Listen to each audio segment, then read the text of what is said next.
21 de outubro de 1805. Batalha naval de Trafalgar, entre a esquadra britânica, comandada pelo almirante Horácio Nelson, e a esquadra franco-espanhola, comandada pelos almirantes Villeneuve e Gavina, pelo lado espanhol.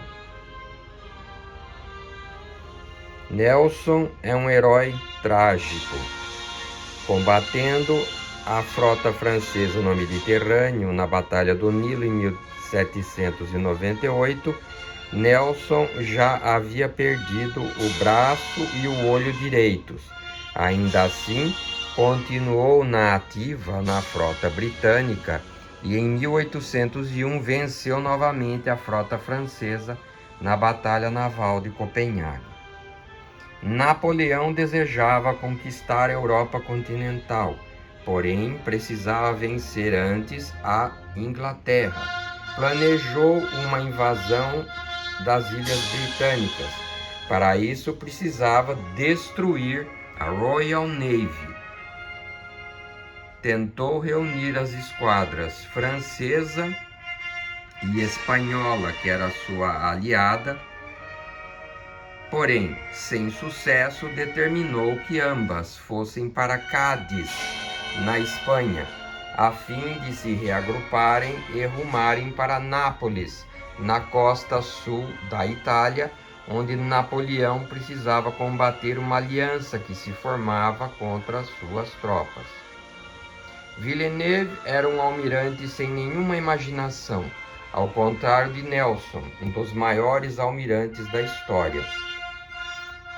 Villeneuve tentou reunir os navios espanhóis, dentre eles o gigantesco Santa Ana, capitânia do almirante Gavina, com a frota francesa, formada principalmente pelos navios de batalha Redoutable, Bucentaure e Neptune.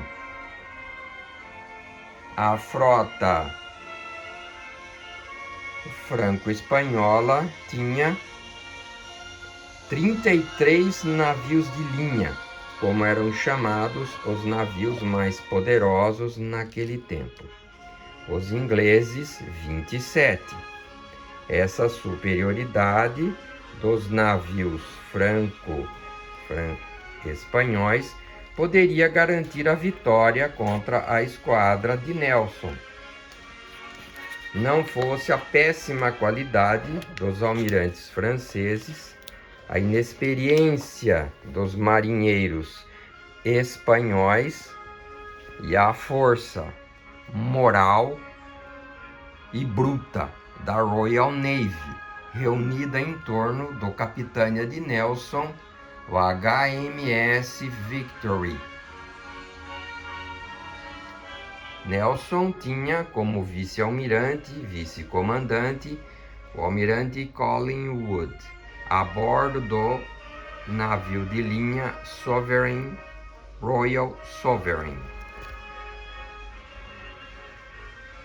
Quando a esquadra franco-espanhola tentava navegar rumo a Nápoles e percebeu a aproximação de Nelson no seu Victory, tentaram se reunir e voltar à segurança do porto de Cádiz, porém foram alcançados na altura do Cabo Trafalgar, ao sul da Espanha. Ali, Nelson dividiu suas forças navais em duas colunas e essas colunas quebraram a linha da frota franco-espanhola. Seguiu-se um combate acirrado, navio a navio, sendo notáveis dois duelos: o Sovereign contra o gigantesco Santa Ana, que foi quase inteiramente destroçado, e o HMS Victory, onde ia Nelson na ponte de comando, contra o navio de linha francês Redoutable e também o Bucentaure e o Neptune. Os navios da frota franco-espanhola foram gravemente atingidos, lutando sempre um contra o outro, com as tripulações disparando entre si os canhões e também os arcabuzes e fuzis. O mar se cobriu de fumaça que partia dos canhões de todos os navios envolvidos, sendo que os ingleses tinham superioridade no número de canhões. Às 13h25 daquele dia fatídico, um fuzileiro francês, pendurado no cordame do Redoutable, conseguiu atingir um tiro no ombro de Nelson, que ficou novamente gravemente ferido e foi levado para o hospital de bordo em precárias condições. A luta continuou, sem que os marinheiros britânicos soubessem que Nelson estava mortalmente ferido. Estavam todos animados pela frase que Nelson mandara sinalizar no início da batalha: a Inglaterra espera que cada um cumpra com o seu dever. Nelson viria a morrer às 17h30 daquela tarde, logo após ser informado da vitória da frota britânica contra os navios franco-espanhóis. A camisa manchada de sangue de Nelson é mantida até hoje no Museu Marítimo de Londres, em Greenwich, onde está contada toda a história da tremenda batalha. Dos 33 navios de linha franco-espanhóis, 23 foram destruídos.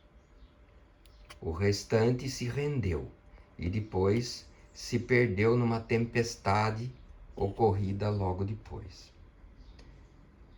Mais de 6.000 marinheiros espanhóis e franceses morreram. As perdas da frota britânica foram mínimas, graças à competência de Horácio Nelson e do almirante Collingwood, que bem souberam conduzir as suas forças. Neste pequeno diorama, feito com materiais reciclados, vemos o combate entre o navio francês Redoutable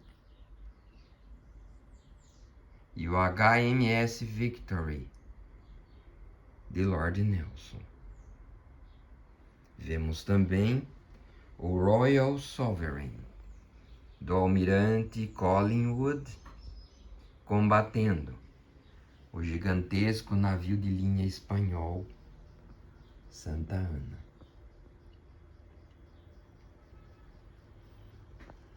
Napoleão conseguiu reconstruir em parte a sua marinha, porém a superioridade da frota britânica estaria marcada para sempre, até o fim da Segunda Guerra Mundial.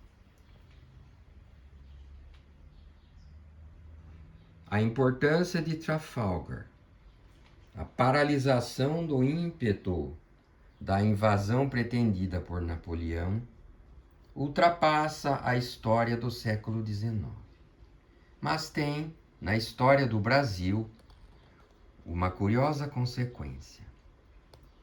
Como a esquadra franco-espanhola tinha sido eliminada dos mares na altura da Península Ibérica, Napoleão não teve meios para frear a retirada da corte portuguesa de Lisboa rumo ao Brasil em 1808, protegida pelos navios da Royal Navy. Com isso, A corte portuguesa, então João VI e seu filho, Dom Pedro, conseguiram chegar a salvo nas terras brasileiras e aqui estabelecerem o reino que no futuro, em 1822, se transformaria no Império do Brasil. Veja-se que Trafalgar, eliminando a capacidade ofensiva da frota de Napoleão Bonaparte, impediu que as tropas do general Junot, em 1808, conquistando Lisboa, detivessem o soberano português, que pôde fugir para a sua então colônia, o Brasil. Esta foi uma das consequências de Trafalgar, que é ignorada, propositalmente ou não, pelos historiadores modernos. Este pequeno vídeo é uma homenagem a Horácio Nelson, o maior de todos os almirantes, e a todos os marinheiros britânicos, franceses e espanhóis, sacrificados na Batalha de Trafalgar, travada na costa espanhola em 21 de outubro de 1805.